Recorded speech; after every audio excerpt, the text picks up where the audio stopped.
Buenas noches, estimados y estimadas, sean todos bienvenidos de la tutoría número 24 del segundo quimestre, segundo parcial para tercero de bachillerato general unificado. El tema de día son las limitaciones de la física clásica. Durante todas estas tutorías del tercero de bachillerato y los que fueron estudiantes míos en primero y segundo, habíamos estudiado lo que era física clásica. Ahora vamos a ver algunas limitaciones y cómo se hace el trastoque del cambio con lo que es la física moderna. El objetivo, el mismo de todas estas tutorías, que siempre ha sido desarrollar habilidades para la comprensión y difusión de temas referentes a la cultura científica, aspectos aplicados de la física clásica y moderna, siempre demostrando un espíritu científico, innovador, solidario y valorar las aportaciones de todos ustedes. Y saben, su humilde servidor, el licenciado Carlos Hidrobo. Tratar de alzar un poquito la voz porque ando un poco agripado, esperemos que no sea COVID.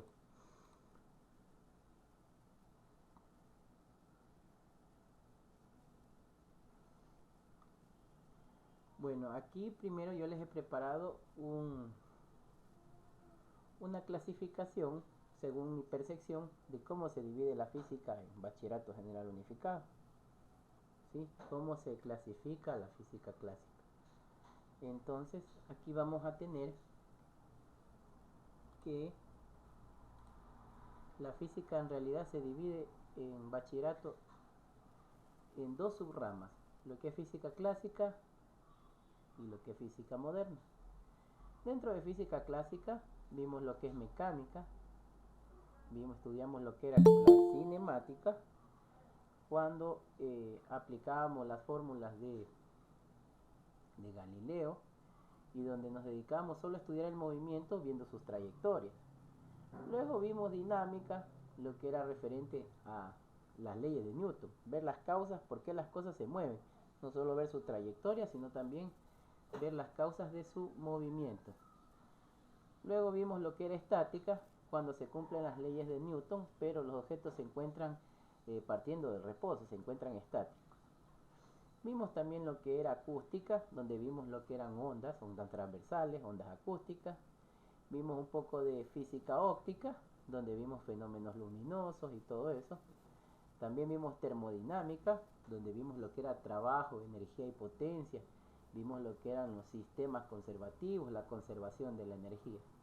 Y por último vimos electromagnetismo, que vimos en primer quimestre, donde estudiamos lo que era electrostática, vimos lo que eran las fuerzas eléctricas, vimos lo que era la ley de Ohm, la ley de Coulomb. Luego vimos lo que era magnetismo, donde vimos lo que era el teorema de Lorentz, el teorema de Tesla, Maxwell, vimos la ley de Faraday, la ley de Ampère. Ahora nos toca ver lo que es física moderna, que es un poco más extensa, pero no vamos a ver todo ahora en este tercero de bachillerato, pero sí vamos a ver un poco de nociones básicas. La física moderna se clasifica en lo que es física nuclear, ¿sí? Cuando se concentra en el estudio de lo que son los núcleos. Luego tenemos física atómica, física del plasma, física de partículas, física del estado sólido, física relativista y física cuántica, cuando hablamos de los cuantos y de los cuásares. Entonces miren cómo hemos ido evolucionando desde una física clásica a una física moderna. Entonces, ¿por qué hicimos este cuadro? Para comparar todos los aportes que dieron los físicos a lo largo de la historia, para ya ir a lo concreto, a lo que es la física moderna. Vamos entonces a continuar con la presentación. Se dice que el fin de la mecánica clásica comienza con las transformaciones de Galileo y las ecuaciones de Newton, ya que estas constituyen la base de la mecánica clásica. Luego apareció, como ustedes saben, el físico Maxwell, el cual publicó en 1869 y puso un cimiento a la física del siglo XIX.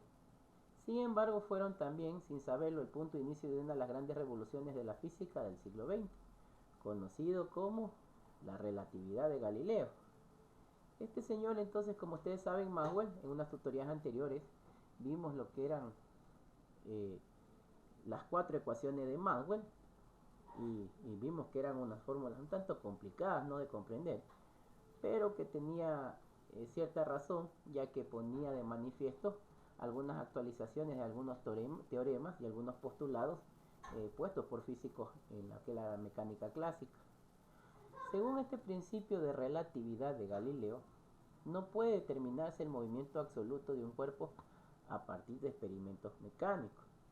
Con eso él marca el fin de la mecánica clásica, o sea que las cosas no solo tienen trayectoria y tienen unas causas y no podemos encontrar un sistema de referencia absoluto, sino que puede haber diferentes tipos de sistemas de referencia, lo que son los inerciales y los inerciales. Sin embargo, a finales del siglo XIX parecía que sería posible determinar este movimiento absoluto a partir de experimentos con la luz. Por eso es que vimos en tutorías anteriores los fenómenos luminosos. Para estudiar los fenómenos luminosos, realizando algunos tipos de experimentos para ver propiedades como la reflexión, la refracción, el reflejo, ¿no? Entonces, para llegar a esta conclusión, los científicos habían supuesto que la luz se propagaba a velocidad c, donde esta c, esta constante, era el valor de la velocidad de la luz. Y decía que ese valor de la velocidad era solo en el éter. Entonces ellos sacaron una definición llamado éter. Y decían que las ecuaciones de Maxwell únicamente eran válidas en el sistema del éter. O sea, en ese tiempo los físicos creían en una supuesta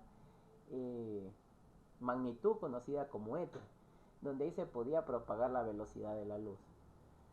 Entonces las ecuaciones de Maxwell confirmaron de manera definitiva el carácter ondulatorio de la luz y permitieron calcular de forma teórica la velocidad de la luz, la velocidad c en el vacío. Como ustedes ya la habíamos visto, que era de 3 por 10 a la 12, ¿sí? Entonces la visión fundamental del mecanicista, de los físicos del siglo XIX, lo hizo formular diferentes hipótesis sobre la naturaleza de luz, basadas en la comparación de la luz con las ondas mecánicas conocidas en ese momento, por ejemplo las del sonido. Entonces él trataba de comparar las ondas de la luz con las ondas del sonido, debido a que ambas son ondas transversales y ondas tridimensionales. Entonces de este modo atribuyeron a la luz características similares a las del sonido. Ese prácticamente en la historia vendría a ser el inicio para el fin de lo que conocíamos como la mecánica clásica y los inicios de la mecánica relativista. Entonces, como ambos eran ondas, aquí yo les he puesto lo que pensaba en ese tiempo Maxwell y ponía una gráfica, lo que es las características del sonido y las características de la luz. Entonces ambas tenían unas características muy particulares. Por ejemplo, las ondas sonoras necesitaban de un medio mecánico para propagarse, que era en el aire. La luz se decía que debían necesitar un medio mecánico para propagarse, y los físicos, para justificar ese medio donde se propagaba estas ondas de la luz, le pusieron el nombre de éter, un nombre que a ellos se les ocurrió.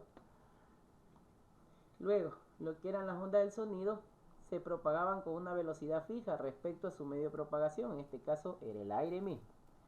Igual, las ondas de la luz debían propagarse con una velocidad fija y su módulo c con respecto a su medio de propagación era el éter. Luego, la velocidad del sonido en un sistema que se mueve con respecto al aire puede hallarse a partir de la fórmula clásica de adición de velocidades. O sea, simplemente con una fórmula de velocidades de suma se podría encontrar su velocidad. La velocidad de la luz de un sistema que se mueve respecto al éter podría hallarse a partir de la fórmula clásica de adición de velocidad. En otras palabras, ¿qué es lo que trato de decir? Que al momento que los físicos justificaron de que aparecía esta magnitud llamada éter, comparaban las ondas del sonido con las ondas de la luz. Pero en la actualidad sabemos que las ondas del sonido, que aunque tienen características similares, son totalmente diferentes de la luz, porque la luz es una onda que maneja un principio de dualidad. Cuando ya vimos en fenómenos luminosos, vimos diferentes teorías de la luz, donde veíamos diferentes características particulares y donde no aparecía este nombre éter. Pero esto prácticamente marcó un hito hasta en la actualidad. Por eso sí han de haber escuchado que en química se suele utilizar el nombre del éter. Mira, aquí lo vemos a Albert Einstein cuando estuvo en Ginebra exponiendo su trabajo de física sobre la teoría de la relatividad. Y por ahí hay ciertos que comentan de que, como siempre le conversaba a su chofer de su carro, un día estaba tan nervioso y el momento que le tocó exponer, lo puso a su chofer a que exponga. Y todos creían que el chofer era en realidad Albert Einstein. Pero había sido el chofer, porque Albert Einstein estaba sentado en la tribuna escuchando al resto que estaban a su alrededor para ver qué era lo que opinaban de su teoría. Entonces él manifestaba que las ondas de la luz necesitaban un medio mecánico para propagarse, y le pusieron ese nombre que les indicó, el éter. Las ondas de la luz debían propagarse a una velocidad fija, o sea, debían tener un valor fijo, con un módulo fijo, con respecto al medio de propagación, y le decían que se llamaba el éter. La velocidad de la luz en un sistema que se mueve respecto al éter podía hallarse a partir de cualquier fórmula clásica, ¿no?, para encontrar la velocidad. No debía tener masa, puesto que la luz viajaba por el vacío. Entonces debía tener propiedades elásticas, propias de un sólido, puertos que se transmitían las vibraciones transversales inherentes al movimiento ondulatorio de la luz. Entonces creían que estos rayitos debían tener propiedades elásticas. Otra de las consecuencias de esta visión mecanicista de la física fue la necesidad de considerar un sistema de referencia privilegiado para el electromagnetismo. El sistema del éter, este sistema fijo en el éter, se consideraba el único en el que la velocidad de la luz era c, y el único en el que se cumplían las ecuaciones de Maxwell, tal como estaban escritas.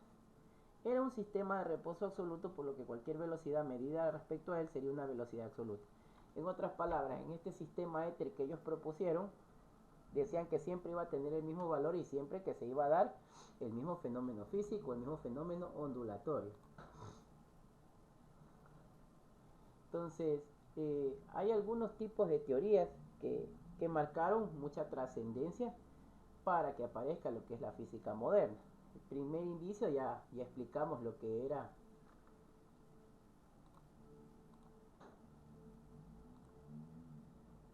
el fin de la mecánica clásica con la teoría de la relatividad, ¿no es cierto? Ahora vamos a ver un poquito de lo que es la relatividad. Bueno, ahí me he equivocado, es en realidad relatividad espacial o mecánica relativista. Las transformaciones de Galileo son uno de los pilares de la mecánica clásica, que no podían explicar la constancia de la velocidad de la luz. Por ello, el resultado de un experimento de Michelson-Morley provocó un grave conflicto entre estas dos teorías centrales de la física, entre el electromagnetismo y la mecánica clásica. Entonces, miren, este experimento consistió en unos espejos que estaban ubicados y había un observador.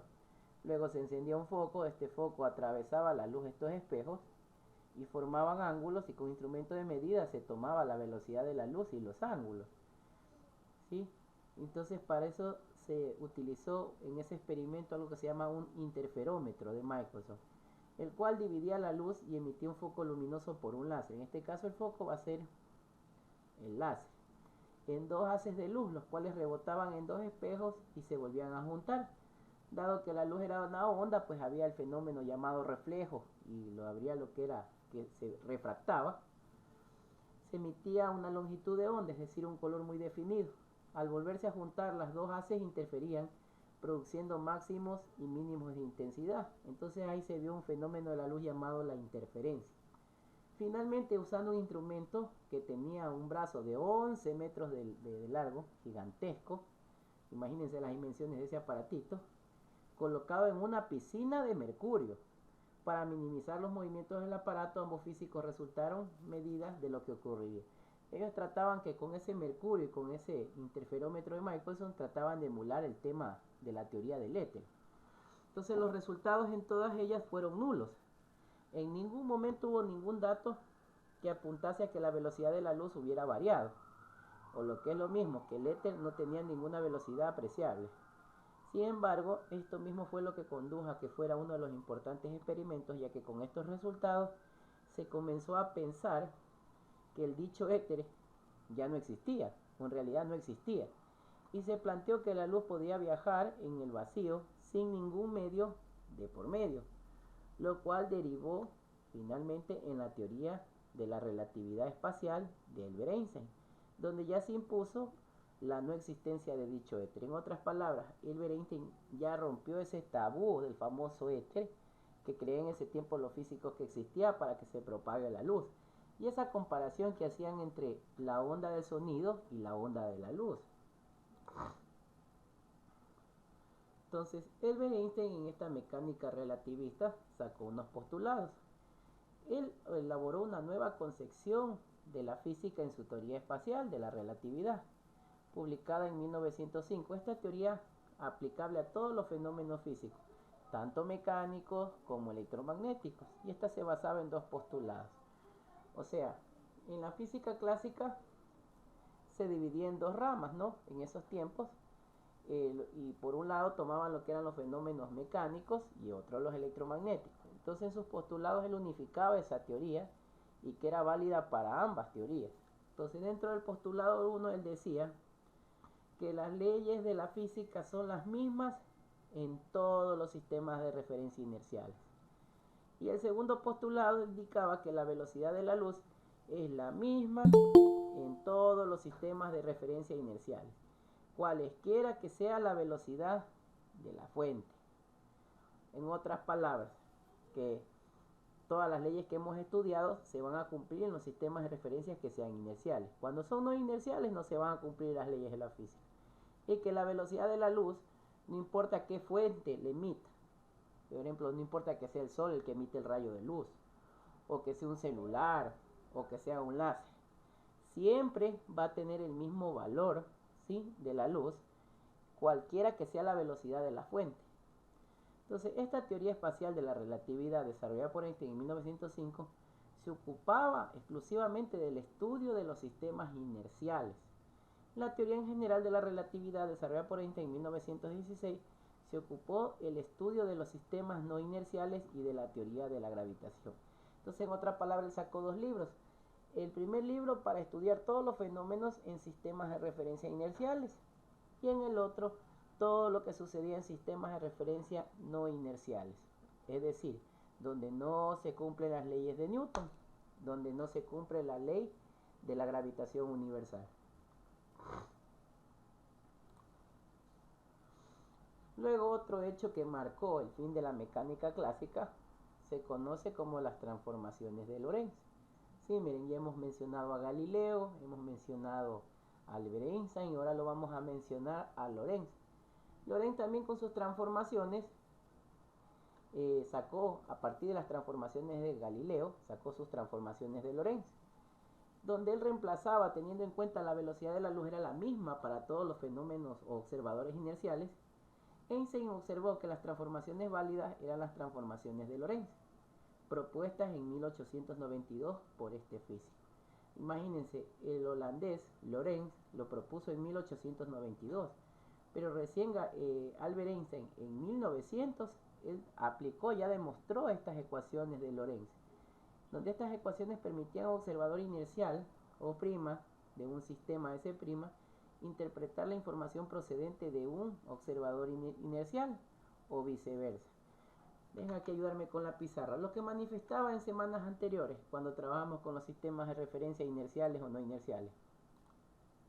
Entonces en las transformaciones de Lorentz teníamos un observador que estaba aquí, ¿no? Y acá estaba el fenómeno que estaba en movimiento. Entonces, aquí ¿qué era lo que decía? Que tanto el eje X, Y y Z', todos eran lo mismo. Pero lo que iba a variar es que esto iba en un intervalo de tiempo y que aquí había una velocidad. Y que esa velocidad iba a ser igual a U, que era la velocidad de lo que estaba en movimiento, menos la velocidad por el tiempo del otro sistema de referencia. Y que estos dos sistemas, el primer observador era un sistema de referencia inercial y el otro era un sistema de referencia no inercial. Entonces, basado en eso, sacó unas transformaciones donde se pudo calcular la velocidad de la luz y la longitud. Y aquí sacó estas dos fórmulas muy importantes y muy interesantes, conocidas como transformaciones de Lorentz, basado en las transformaciones de Galileo. Y lo mismo, miren, aquí también hizo una adaptación, que si nos percatamos en realidad es como haber cogido las transformaciones de Galileo para poder resolver la manifestación de la luz en los fenómenos ondulatorios, donde Y es igual a Y, Z es igual a Z, y el tiempo va a ser igual a la velocidad que tenga, ¿no es cierto?, esa perturbación. o también va a ser igual a la división entre la velocidad de la propagación y la velocidad de la luz multiplicado por el desplazamiento. Basado eso también en las transformaciones de Lorentz.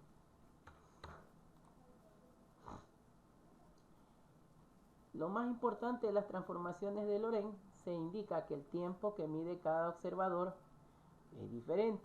O sea, T' es diferente de T, por lo que el tiempo pierde el carácter absoluto que tenía en la mecánica clásica. ¿Qué quiero decir con esto? Vamos a suponer que en este momento yo tengo un familiar que está en el espacio. Ahorita yo veo el reloj, para mí van a ser 8:45. Y estoy conversando con la persona que está en la luna. Pero el de la luna, en su reloj le está marcando otro tiempo. ¿Sí? De repente le está marcando las 11 de la noche. Entonces, aunque estamos los dos en el mismo espacio, estamos en tiempos relativos. ¿Por qué estamos en tiempos relativos? Porque yo estoy en un sistema de referencia inercial y la persona que está en el espacio está en un sistema de referencia no inercial. Porque donde yo estoy sentado se cumplen las leyes de Newton, y donde está el astronauta pues no se están cumpliendo las leyes de Newton. Entonces, ese marcó un hito o una diferencia, ya que ambos estamos en tiempos diferentes. Y cuando resolvíamos los ejercicios de física en física clásica, se decía que para todos era el mismo tiempo. Pero no, aquí ya cambian los tiempos, porque el tiempo es relativo y los espacios también son relativos. Entonces no es posible superar la velocidad de la luz c si la velocidad u fuera igual o superior a la velocidad de la luz c. La constante sería infinita o imaginaria, algo sin ningún sentido físico. Entonces, prácticamente no sería posible nunca superar la velocidad de la luz. ¿Sí? La única manera de superar la velocidad de la luz es cuando deje de ser infinita o imaginaria. Las transformaciones de Lorentz se reducen a las de la Galileo en el límite de velocidades pequeñas respecto a la luz. Si la velocidad u es mucho menor que la velocidad c, la que tenemos en la actualidad, la constante beta se hace cero, de modo que el rango inicial de la velocidad cuando y es igual a 1 y de recuperación las encontraríamos con las transformaciones de Galileo. Una cosa muy interesante, ¿no? Pero bueno, les voy a tratar de hablar en español, ¿no?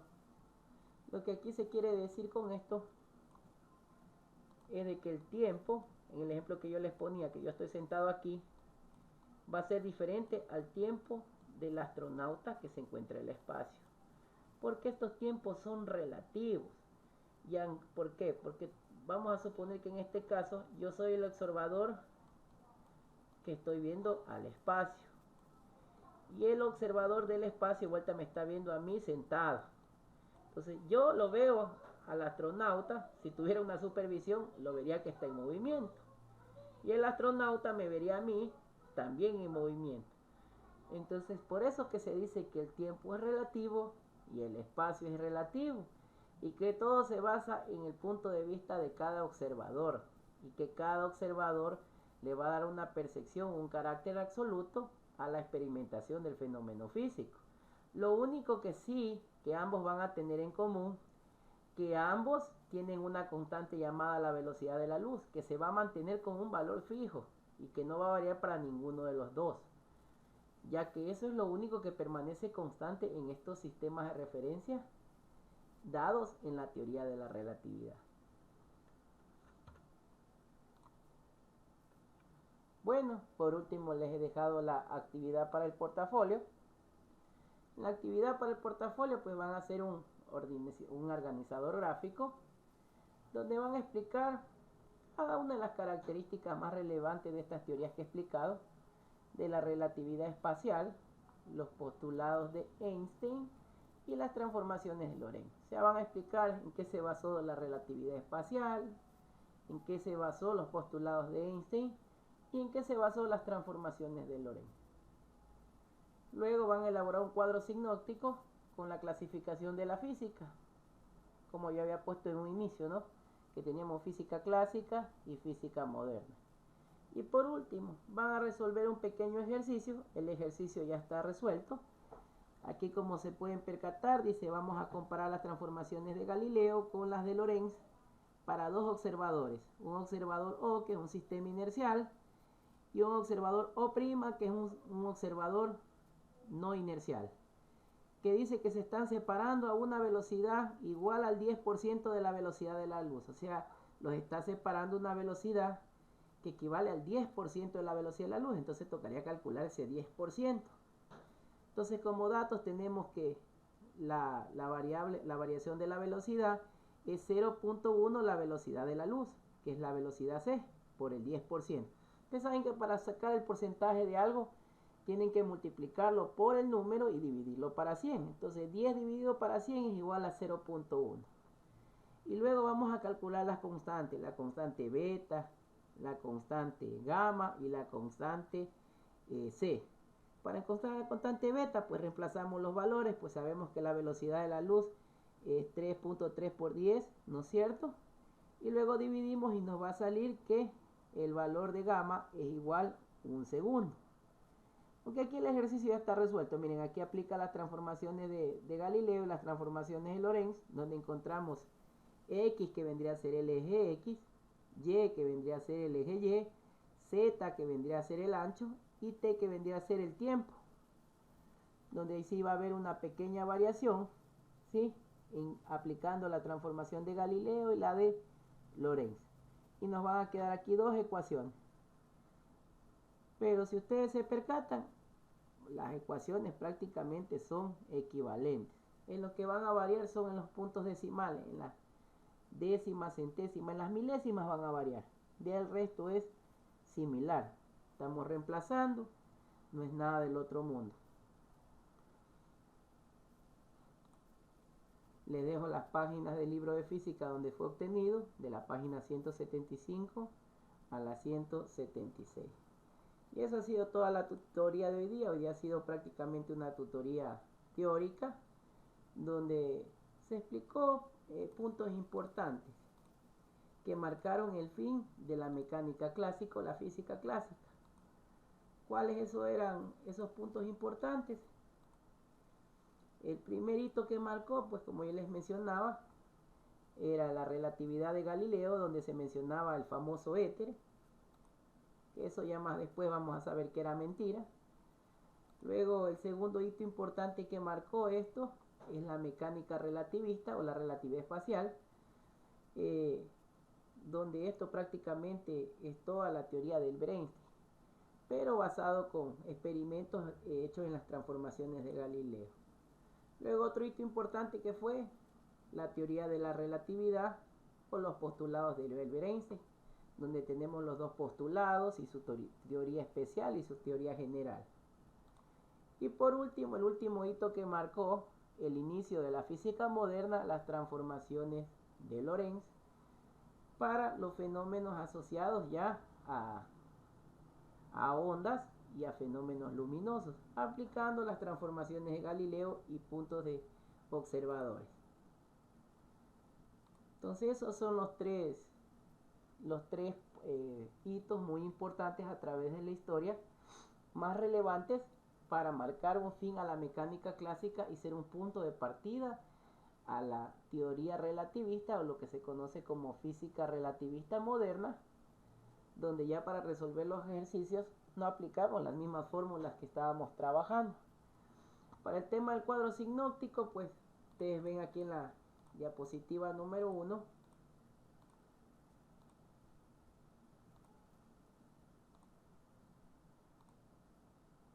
aquí tenemos el cuadro sinóptico.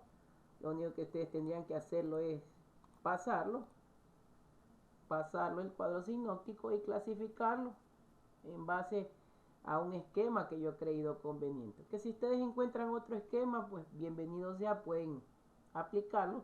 Esto no es una camisa de fuerza, sino más bien para hacer un recordatorio de todas las teorías que se ha visto desde primero hasta tercero de bachillerato. Y la actividad del portafolio, el ejercicio número 3, que es un ejercicio que ya está resuelto, simplemente tienen ustedes que verificarlo con la calculadora, que los valores estén bien, y ver cuál es el margen que ha salido de error. Pero prácticamente las ecuaciones salen valores semejantes o valores iguales, ¿sí? Que varían casi en algo mínimo, en algo totalmente mínimo. Bueno, voy a dejar de compartir pantalla entonces para ver si queda algún tipo de pregunta.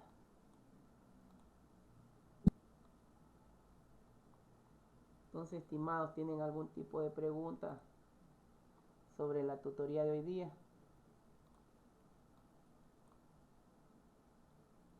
No, licenciado, buenas noches. Bueno, entonces les ruego por favor activen la cámara y los invito mañana a que vayan a las tutorías de recuperación. El día de mañana vamos a recuperar la ficha número 5, 6, 7 y 8, ¿sí? Y la clase que vimos hoy día, lean las diapositivas más detenidamente para que puedan comprender cada uno de estos hitos que marcaron un cambio. No se explica mucho con ejercicios porque la misma destreza y el mismo libro de física para tercero de bachillerato indica que esta temática ustedes solo tengan nociones básicas de cómo se hizo el cambio o la transición entre la mecánica clásica y la física moderna, donde se ven pequeños ejercicios con pequeños valores para que no exista tanta complejidad o mayor grado de complejidad. Voy a hacer entonces la captura. A la cuenta de 3 vamos a sonreír. 1, 2 y 3. Vamos a ver. No se hizo la captura. Vamos de nuevo. No quiere hacer la captura. Se puso la computadora difícil. Ahí fue. Bueno, de mi parte, muchas gracias. Cuídense mucho. Recuerden que todavía estamos en pandemia. Y nos vemos entonces de aquí la semana. A ver, prácticamente ya de aquí nos veríamos Gracias, del feriado. licenciado. Nos veríamos ya de aquí después del feriado, ¿verdad? A ver, ¿qué estamos de fecha? Estamos de fecha 17. Sí, ya nos veremos de aquí el próximo año porque ustedes tienen el 20 hasta el 23 hay clase, el 24 es en Navidad, pues todo el mundo va a estar comiendo más que sea su arroz con pollito, ¿no es cierto? Bueno, de mi parte, estos estimados de corazón. Sí, licenciado. Les Creo que el viernes agradezco nadie mucho ha de estar en clases. Me imagino no de haber tutorías el la viernes. tutoría. Les deseo que pasen bonito en familia este 24 y 25, ¿sí? Que espero que Dios me los bendiga, les dé salud y muchas fortalezas para seguir adelante y culminen este bachillerato. Nos vemos entonces el año que viene y por favor traten de enviar las evidencias del portafolio y los que estén mal y no entreguen, asistan a las tutorías de recuperación. Hoy no los canso más, de mi parte feliz Navidad y un próspero año nuevo para todos ustedes. Bendiciones. Igualmente.